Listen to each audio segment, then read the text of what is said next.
exists, I can assure you. Oh, I know you. Mephilia? Mephilia Venus, the manic savant, holder of the summoner asterisk, the middle child of the Venus sisters, and part of the Bloodrose Legion with which Idia and her friends did battle.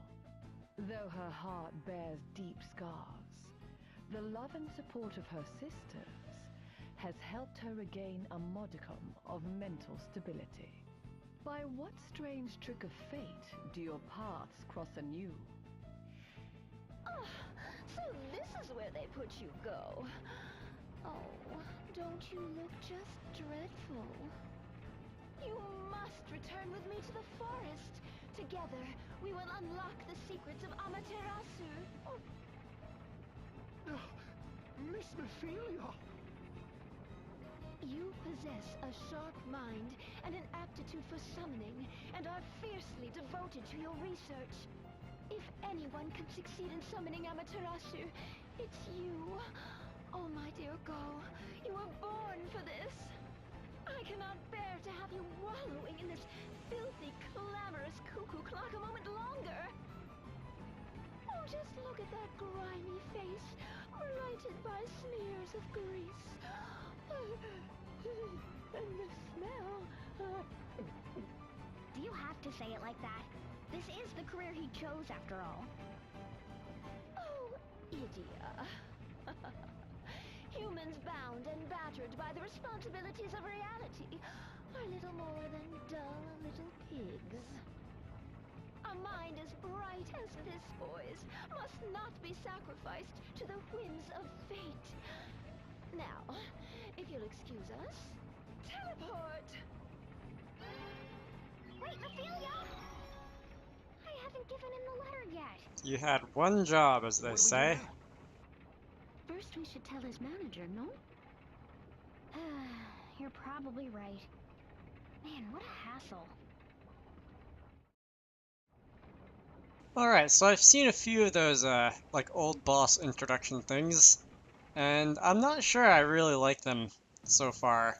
They're kind of, like, immersion breaking, and I'm assuming that most people playing Bravely Second would already know who these people are, and wouldn't really need that kind of introduction, and the people who haven't played the first Bravely Default, well, there really could be better ways to introduce them.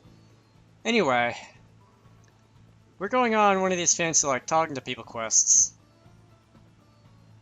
And Welcome to the Power Betterment Office of Anshine. I am Deputy my god, you sound so bored. You sound even more bored than I do. What, Go wasn't at his post? He called it crushing toil. Why'd you give him a job like that? It's part of his training. We always assign our most promising recruits to the toughest jobs. Builds character. The word builds character is kind of a red flag right there. I know how it works. Break him down, make him cry, then after a little encouragement they're like putty in your hands. Right? Exactly. You have to show these clever clog types what real work is, or you'll never get anything out of them. You're awfully familiar with this approach, Idia. Yeah, well, I've known my fair share of meatheads who like to work this way. It's their shtick. I bet the Crystal Guard was a lot like that, too. Huh, you? Why, yes. More than a little. Hammering the new steel into shape, our drill instructors called it. Still, perhaps I miscalculated. I never thought he'd quit this soon. Any idea where he might have gone? Come to think of it, there was something on his resume. Yeah, here it is. Spent several months studying the art of summoning in the Miasma Woods. The Miasma That Woods. was not my favorite dungeon from the first game. Really? Please tell me I don't have to go back there. So before I do that, I'm definitely going to go and check out that weapon shop. Be right back. Alright, so thanks to items, my stats are now considerably higher than they were before. Perhaps I should have thought about at least looking to see what kind of equipment Campus had before taking on that one astrologer boss, but anyway. Miasma Woods. Oh. Well, it says I should be levels 15 to 19, about, and I'm like level 14 instead, so That could be a problem on its own. Antidote. I expect I'll be needing plenty of that. And speaking of like terrain hazards and stuff, probably another thing I should look at is see if I have any of those abilities that'll like nullify poison or whatever. What is that? That is awfully colorful. It looks like I should be able to interact with it. Also, I think I am out now actually level 15. It's just I think Tiz is the only one who's level 14 right now. I didn't think I got any experience in that like that last boss battle because like 3 of my party was dead. But apparently not. Let's see, treasure chest. I don't know. I don't remember offhand like what the layout was of this dungeon in the last game. And I came in here for abilities, didn't I? Give me a minute. I have 3 empty slots. When did I get 3 empty slots? Or did I have them from the beginning and I just didn't have anything to fill them with? That might have been it. Alright, so well, as it turns out, I just don't have anything to fill them with, so there's that. That's a wake-up bell. I probably would have known that. Maybe, again, if I had been, like, less than... That's locked. Less than, like, 2 months since I played this game last. I would have remembered some of these things. Well, it has finally got a level out of that. I'm also having to, kind of, like, reteach myself the battle shortcuts for, like, attacking 4 times in one enemy and stuff like that. What is it? Vivify? That'll heal everybody. Anyway, I don't think that was the most efficient thing I've ever done in the magic menu, but... Why does it say L? Oh, that's Ask Inez, alright. I thought that was like a party chat that I missed earlier or something, but no. Let's see, does this... Okay, so there is 420 pigs. That's a lot. That is a pretty decent weapon at this point in the game. Like from a shop or something. Part of me just wants to run around in this area and just like grind levels for a while, but I also want to move on with this game a little bit.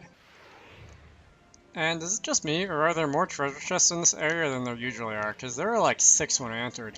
That's an ether, which is good, because I have used quite a bit of magic taking out those annoying mushroom things. There is yet another treasure chest. Apparently there's 2 more. And it looks like there would be the one right down here and the locked one. Okay. I can count. And I think this is actually the same layout as Bravely Default had for this Miasma Woods area. First, you know, I should probably go use an ether, because Adia is almost out of wizard magic. I have ethers, right? I could go to have plenty of ethers. I know I picked... Oh. Well, maybe not plenty of ethers. I know I picked up one off the ground, and apparently I'd had a couple in stock. Alright, got through that one without using too much. I'm trying to save Adia's, like, heat attack for those mushrooms. I think I said that before. Anyway, what was that, a clothespin? It's like a lucky charm thing for equipping to people or something. I am almost out of this woods, although there is a thing at the end that looks as if there is some plot ahead. Meanwhile, that's a remedy. And, oh look, I see an adventurer. That could be a good thing or a bad thing. Alright, well, before I go and bother myself with that, up here, okay, so there's another thing on the ground. It's half of the remaining mithril knuckles. If I recall, that was a pretty decent item from Bravely Default. That's a teleport stone in case I want to get out of here quickly. Man, trolls are annoying, just like their cousins on the internet. Anyway, that's enough of that. There's still 2 treasure chests I haven't found yet, and one of them's apparently right by the door where I came in, so I just missed it earlier. That's nice, I guess. Balsam obtained. There's still one more, which tells me that it's hidden, because I don't see it on the map, and I've almost filled in the Fog of War. I guess I could run along the sidewall, I guess, and see if I find anything interesting. Kinda doubt it, though. Yeah. I mean, visually, since you can see the walls and stuff, it would definitely be a little bit weird to have a character just disappear into one. I don't know, maybe there's one up ahead there. I don't see one. That definitely looks like Nephalia and that go-getter guy from earlier. I'm going to... Can I pitch a tent? Oh, I can rest in cottage. That's nice. I'm definitely going to need that.